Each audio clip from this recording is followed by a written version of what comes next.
Cockroach जनता party जो आजकल अगर आप पूछो भारत में क्या चल रहा है तो कॉकरोच जनता पार्टी चल रहा है, यही सिंपल चल रहा है। बेसिकली कहाँ से शुरू हुई, क्या हुआ, trigger, manifesto, future of India's news, political satire movement क्या है, ये सब इसके बारे में हम जानेंगे। चलो एक बारी देख लेते हैं विकिपीडिया पे इसके बारे में क्या लिखा है। तो देखिए यहाँ पे लिखा हुआ है कॉकरोच जनता पार्टी के बारे में काफी कुछ एक्चुअली लिखा हुआ है, मैंने अभी देखा। तो अभी 1 घंटे पहले के ही एडिशन है इसमें। आप देख सकते हो कि कॉकरोच जनता पार्टी ये एक इंडियन सटायरिकल पॉलिटिकल मूवमेंट है, एक पॉलिटिकल मूवमेंट है जो कि कैसे पॉलिटिकल बन गया, कैसे पॉलिटिकल मूवमेंट बन गया, इसके बारे में बात करेंगे। और इसको किसके द्वारा शुरू किया गया, किसने इसको शुरू किया, तो बेसिकली इसको शुरुआत किया गया है अभिजीत दीपके जी के द्वारा, और ये 16 मई को इन्होंने इसकी शुरुआत करी है। ठीक है, ये जो पार्टी की है, अगर आप देखो क्यों इसको शुरू किया गया, तो जो chief justice of India Suryakant ji, इन्होंने एक बहुत ही गलत शब्द का इस्तेमाल किया था। बेसिकली एक केस की सुनवाई कर रहे थे, एक वकील की जो खुद को सीनियर एडवोकेट कहलाना चाहते थे, उस टाइम पर इन्होंने कुछ ऐसा सटारिकल चीज बोल दिया जिसकी वजह से ओवरऑल ये एक पूरा मूवमेंट बन गया। अब इन्होंने क्या बोला था, कहाँ हुआ था, देखिए। एक सुप्रीम कोर्ट हियरिंग हो रही थी 15 मई को, चीफ जस्टिस सूर्यकांत जी ने रिमार्क कर दिया था कि ये जो यंगस्टर्स है ये कॉकरोचेस की तरह से हैं। ठीक है, ये बहुत ही गलत शब्द है, क्योंकि एक चीफ जस्टिस अगर ऐसी शब्द बोल रहा है, आप सोचो ना, चीफ जस्टिस के हाथ में तो यार ये भी होता है कि किसी के जीने मरने को तय कर दे रहे हैं अलग अलग केसेस के बेसिस पे। तो अगर वो बोल दे रहे हैं कि हमारे देश के जो युवा है वो कॉकरोचेस की तरह से हैं, जिनको एम्प्लॉयमेंट नहीं मिल रही है, कोई काम नहीं है प्रोफेशन का, इसमें कोई मीडिया में चला जाता है, कोई सोशल मीडिया में चला जाता है, तो उन्होंने इस तरीके की बातें बोली। अब जो अपने देश में ऑलरेडी आप हालात देखो, पेपर लीक के हालात देख लो या बेरोजगारी के हालात देख लो, तो ये चीज जो है ना, इसको कहीं ना कहीं कहा जा रहा है कि ये एक ट्रिगर पॉइंट था, और जिसकी वजह से एक नई पार्टी शुरू होती हुई दिखी, which was cockroach Janata party. और ये जो कॉकरोच जनता पार्टी है, इसके अपने बकायदा मैनिफेस्टेशन भी है, मैनिफेस्टो भी है, वो भी अभी हम देखेंगे। तो इस तरीके से ये पार्टी जो है ये शुरू की गई है। आपने देखा ये जो पार्टी है, इसकी वेबसाइट पर आप देखोगे कॉकरोच जनता पार्टी, अभी मैं वो भी आपको दिखाऊंगी, 16 मई को शुरू हुई है।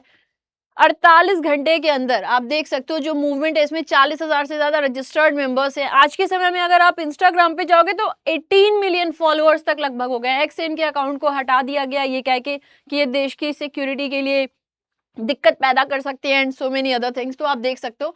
अच्छा, कॉकरोच जनता पार्टी जो है, इसकी जो टैगलाइन है, this is voice of lazy and unemployed. बहुत लोग मिलकर के इसे कर रहे हैं। अब रिस्पॉन्स फिर जब ये सब हो गया, इन्होंने कॉकरोच कह दिया, ये सारी बातें आ गई, तो फिर सूर्यकांत जी अपनी तरफ से जो है लगातार वो दे रहे थे कि नहीं, मेरा ये कहने का मतलब नहीं था, उसको मिसकोट किया गया एंड ब्ला ब्ला।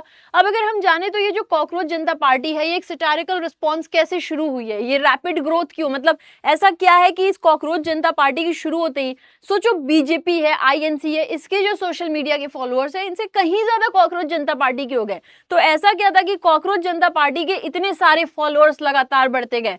परेशानियां तो है, अनएम्प्लॉयमेंट को अगर आप देखो तो अनएम्प्लॉयमेंट रेट है हमारे वहां पे, पेपर लीक्स लगातार चल रही हैं, वेल्थ इनइक्वालिटी देखने में मिल जाती है। ठीक है, तो ये सारी प्रॉब्लम्स तो हैं, जिसकी वजह से लगातार इनके जो फॉलोअर्स हैं वो बढ़ते गए, क्योंकि एक रिस्पॉन्स चाहिए, वो प्रॉपर रिस्पॉन्स नहीं मिल पा रहा है। लोग अब लगातार जवाब ढूंढ रहे हैं, वो जवाब मिल नहीं रहे हैं, जिसकी वजह से इनके जो फॉलोअर्स हैं वो कॉन्टिन्यूस बढ़ते गए।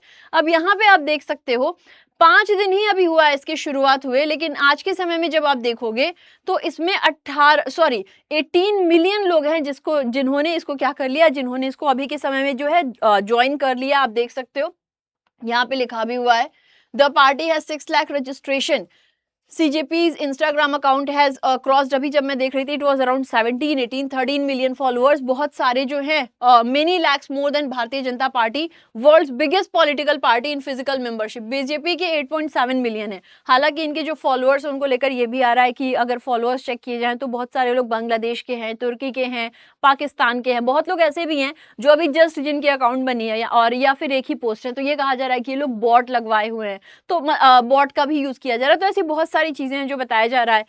बेसिकली जो है, जब आप देखोगे इनकी वेबसाइट को, देखोगे कॉकरोच जनता पार्टी को, तो यहाँ पे लोग क्या कर रहे हैं, मीम्स बना रहे हैं, कॉकरोच को मतलब कॉकरोच को एज ए ह्यूमन दिखाने की कोशिश कर रहे हैं, मास्ड कॉकरोच, और कैसे वो अभी आज के समय में जो है सवाल उठा रहा है, तो उस पर बने भी हुए हैं कि हम सवाल पूछने से नहीं डरेंगे और हम सवाल पूछेंगे। इन्होंने अपनी तरफ से डिमांड रखी थी कि नीट यूजी पेपर लीक के बाद से धर्मेंद्र प्रधान जी का जो है इस्तीफा लेना चाहिए।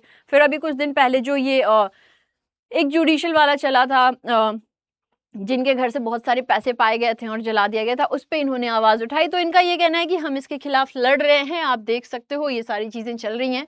और जो सीजेपी है इन्होंने बोला है कि भाई ये जो भी चल रहा है इसको आप लोग फिक्स करो अकाउंटेबिलिटी को, और जो रेजिग्नेशन है एजुकेशन मिनिस्टर धर्मेंद्र प्रधान इनका लेना चाहिए। अब इनका जो मैनिफेस्टो है वो आप देख सकते हो, जैसे पार्टीज का अपना मैनिफेस्टो होता है ना कि ये हमारा मैनिफेस्टो है, तो सीजेपी का क्या मैनिफेस्टो है वो भी आप देख सकते हो। पहला कि अगर हम पावर में आते हैं तो कोई भी चीफ जस्टिस को राज्यसभा की, कई बार क्या होता है चीफ जस्टिस जो है वो पार्टी के पक्ष में कुछ ना कुछ बोल देते हैं कि इनको फायदे बाद में हो आफ्टर रिटायरमेंट, तो इन्होंने कहा है कि अगर हम आगे तो हम इनको ऐसा कोई पोस्ट रिटायरमेंट रिवॉर्ड नहीं देने वाले हैं, नो राज्यसभा सीट। इसके अलावा इन्होंने कहा है कि कोई भी अगर लेजिट वोट डिलीट हो रहा है सीजेपी में और अपोजिशन रूल्ड स्टेट में तो सीईसी को अरेस्ट करना चाहिए। यूएपीए के अंतर्गत taking away voting rights of citizen is no less than terrorism.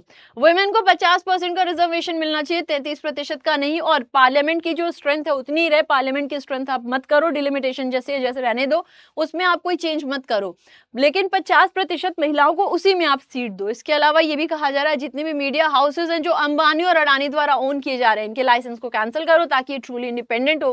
कोई भी एमएलए एमपी जो कि अपनी पार्टी को स्विच कर रहा है वो फिर इलेक्शन ना लड़े। अब एमएलए एमपी का हम लोगों को पता है भी हाल फिलहाल में ये जो चला है आपसे और बीजेपी तक जाना और ये चलता रहता, तो इसको इन्होंने कहा है कि ये लोग कंटेस्ट नहीं कर सकते इलेक्शन।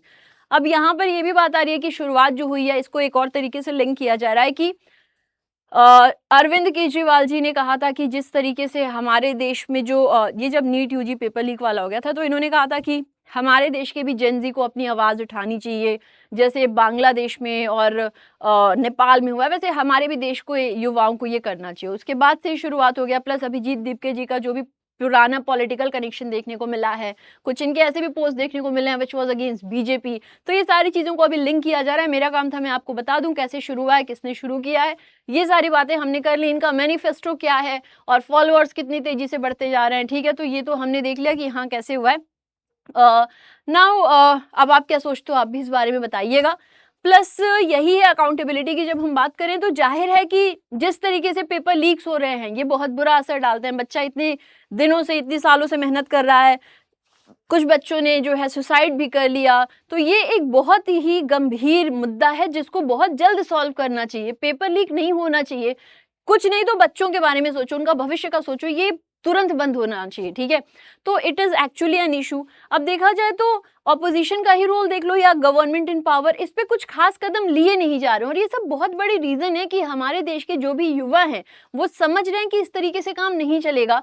कुछ ना कुछ तो शायद मतलब अब हमें भी अपनी बात रखनी चाहिए शायद, क्योंकि इनके जो भी फाउंडर है उनका मैंने एक इंटरव्यू देखा था, आई डोंट नो कितना सही कितना नहीं, लेकिन जितना मैंने देखा था उन्होंने कहा था कि हम लोग उन युवाओं की तरह नहीं है, उन जेनजी की तरह नहीं है जो बांग्लादेश और नेपाल में थे। हमारा तरीका अलग है, हम बहुत पीसफुली इस बात को रखना चाहते हैं कि चीजें बिल्कुल क्लीन मैनर में हो। तो लेट अस सी क्या होता है। मैंने आपको सारी बातें बता दी है, अब आप सभी लोग मुझे ये बताएंगे कि आपके फाउंडर कौन है, ठीक है, और बीजेपी के फाउंडर कौन है। और ऐसी बहुत सारी बातों को डीप में जानना है तो जुड़िए मेरे साथ करंट अफेयर्स के सेशन में 6:30 AM बैंकिंग वाला यूट्यूब चैनल पे। Take care, bye bye.